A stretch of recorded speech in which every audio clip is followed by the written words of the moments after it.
agama ini memang diciptakan untuk saling membenci?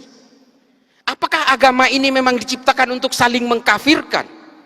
Fungsi agama adalah menertibkan manusia. Kalau kemudian ada orang yang dengan memeluk agama, memeluk keyakinan agama, tiba-tiba dia tidak merasa tentram, gelisah dengan keimanan orang lain, ingin mengkafir-kafirkan orang lain, bukan salah agamanya, salah tafsirnya. Makanya saya bilang kita ini adalah penganut tafsir-tafsir agama. Lalu apa sikap kita kalau kita ingin dikatakan orang yang beragama? Jangan karena beragama membenci orang lain, mengkafir-kafirkan orang lain, lalu kemudian orang lain jika berbeda dengan kalian dinerakakan, setelah kalian merasa sudah tidak punya dosa lalu sibuk menghitung dosa orang lain. Ini artis hijrah tuh kelakuannya tuh. Dulu pemain musik setelah merasa hijrah mengharamkan musik, teman-temannya yang lagi bermain musik diharam-haramkan, dineraka-nerakakan.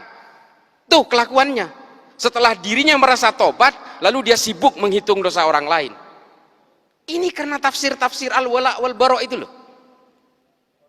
Ini betul-betul menjadi concern saya. Makanya kalau kalian lihat di TV, saya selalu menentang ini. Ayolah bawa agama Islam ini, termasuk agama-agama lain ini, tolong bawa deh ke dalam arah kedamaian, anti kebencian, anti kekerasan. Itu baru beragama namanya.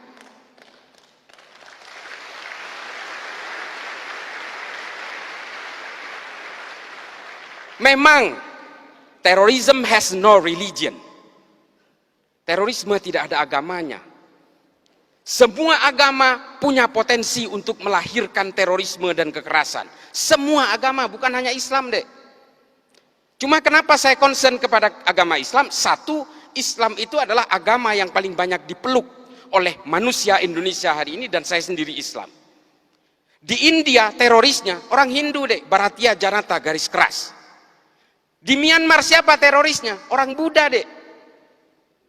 Namanya Asin Wiratu.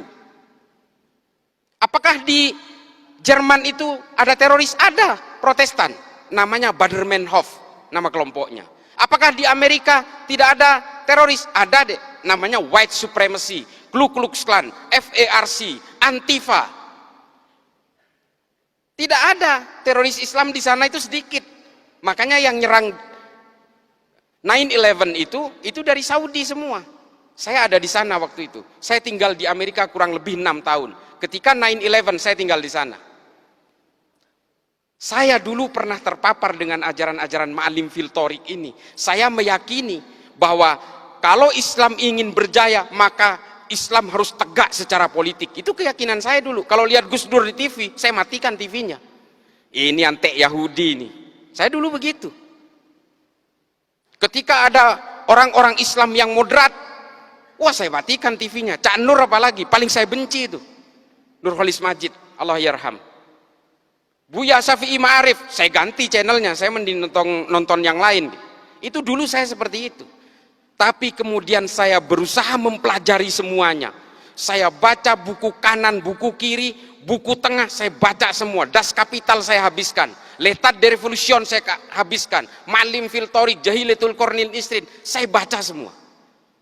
Hingga akhirnya apa? Kepala saya menjadi melting pot dari kesadaran-kesadaran kognitif bahwa manusia dan takdir-takdir keimanannya ini selalu berbeda. Kalau saya lahir di Meksiko, saya pastikan 1000% saya Katolik. Saya tidak bisa nantang soal hidayah. Ini benar-benar prerogatifnya Allah. Tapi kalau saya lahir di Argentina, saya Katolik deh. Lalu kemudian dengan takdir-takdir kelahiran itu, apakah kita kemudian seolah-olah, oh karena saya Islam, sejak lahir saya Islam, maka saya yang akan paling menghuni surga. Kalau orang yang berbeda dengan saya pasti masuk neraka. Selalu punya niatan-niatan seperti itu. Demikian juga dengan orang yang Kristen, kalau kalian mau percaya. Orang yang Katolik juga begitu kok. Inilah konsep-konsep dasar keyakinan itu. Lalu apakah saya menganggap semua agama benar? Bukan itu konsepnya. Setiap orang yang memeluk agama pasti menganggap keyakinannya paling benar. Persoalannya, apakah dengan menganggap keyakinan saya yang paling benar, apakah saya harus menyalah-nyalahkan keyakinan orang lain? Kan nggak harus.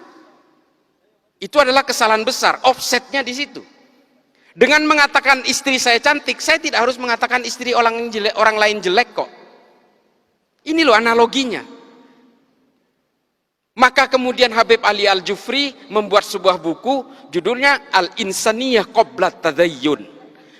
Mengenal kemanusiaan lebih dulu sebelum mengenal agama. Karena apa? Kelahiran kita dan konsep-konsep keimanan ini berbanding linier. Kita beragama Islam karena lahir dari negara dengan mayoritas Islam dan dari orang tua beragama Islam. Kalau kita ini lahir di negara-negara dengan beragama Hindu misalnya, di India, kita lahir di Jammu misalnya, bisa jadi kita ini Hindu. Atau lahir di Bali, bisa jadi Hindu. Sementara kita tidak pernah ditawarkan mau lahir dari orang tua beragama apa. Tiba-tiba kita lahir brojol Islam, ikut keimanan orang tua, lalu I'm the man, I'm the holder of universe. Ini loh penyakit-penyakit orang yang kemudian menghegemoni keimanan bahwa dia itu adalah pemegang kebenaran tunggal. Makanya kalau kita ingat tulisannya Thomas Aquinas dalam Summa Theologica, saya paling memegang ini. Meskipun Santo Thomas Aquinas ini adalah seorang Katolik, bukunya itu saya habiskan. Saya itu pembaca buku, Dek. Ya saya nggak jumawa ya. Saya itu 1000 halaman rata-rata per bulan. Saya baca buku itu. Makanya saya merasa I'm feeling free. Saya merasa merdeka dengan berbagai bacaan yang saya baca ini. Saya betul-betul tidak terbolgol oleh keyakinan-keyakinan sepihak. Kata Thomas Aquinas apa? Hominem unius libri. Saya paling takut kalau ada orang baca satu buku lalu dianggap ini adalah kebenaran paling mutlak. Ini loh, bahaya sekali.